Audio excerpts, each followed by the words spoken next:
ઉત્તરાયણ પર્વને ગણતરીના દિવસો બાકી રહ્યા છે ત્યારે ભાવનગરમાં ઘણા સમયથી કામ કરતા માળનાથ ગ્રુપના હરિભાઈ શાહ દ્વારા કેટલાક સૂચનો કરવામાં આવ્યા છે।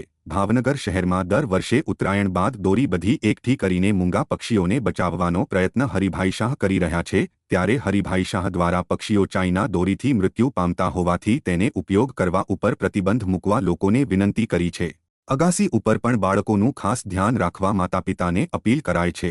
જો કે આ રીતે અનેક પ્રકારની અપીલો હરિભાઈ શાહે કરી છે।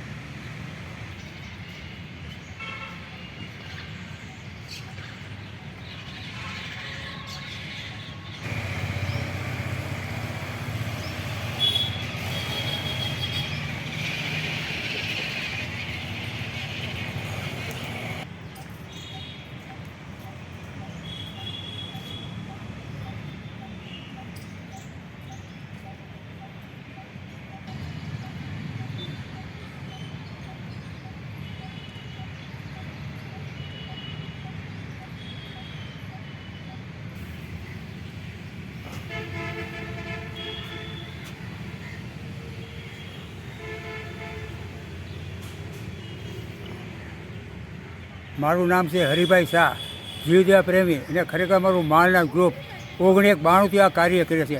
આપણે ઉત્તરાયણની તો આપણે જોવો છો કે તૈયારી થઈ ગઈ છે। એમાં નિર્દોષ પક્ષીઓ એટલા બધા આપણે જોવો છો કે મરે છે અને ઈજા પણ થાય છે। ચાઇના દોરી એટલી બધી ખતરનાક કહેવા માગું છું કે ચાઇના દોરીથી આપણે જોઈએ છો કેટલા પક્ષીઓ ઈજા થાય ને કેટલા પણ મરણ થાય છે।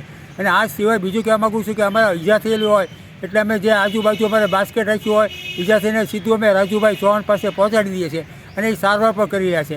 આ નિમિત્તે બીજું કહેવા માગું છું કે આપણે ઉત્તરાયણમાં આપણે ખરેખર ગળામાં મફલર ખાસ રાખવાની પણ જરૂર છે। એનું કારણ છે કે મફલર રાખશું તો ખરેખર અત્યારે જોવો છો કે દોરા ચાઇના અડી જાય છે એટલે કેટલાના મોત પણ ગુજરાતમાં 8 થી 10ના મોત એવા થયા છે। અને આનાથી બચવા માટે ફરજિયાત મફલર રાખવું। અને બીજું આપણે અગાસીમાં આપણે ખાસ બાળકોનું દેખરેખ માતા પિતાએ ખાસ રાખવાની જરૂર છે। એનું કારણ છે કે અત્યારે પતંગ કપાઈને આવ્યા હોય કે જીબીનો વાયર જતો હોય એટલે બાળકો ખરેખર ફરિયાથી કે અન્ય લાકડાથી જે કરતા હોય શોર્ટ સર્કિટનો પણ ભય થાય છે। આવા પણ કિસ્સા પણ બની ગયા છે। એટલે આપણા માધ્યમથી એટલું કહેવા માગું જ્યાં દોરી ઝાડ પર ટીંગાતી હોય અન્ય જગ્યાએ એકઠી કરી નાશ કર્યો હોય। ગયા વખતે અમે સાહેબ 41 કિલો દોરી બાળી હતી અને આ વખતે અમારું કાર્ય ચાલુ જ છે।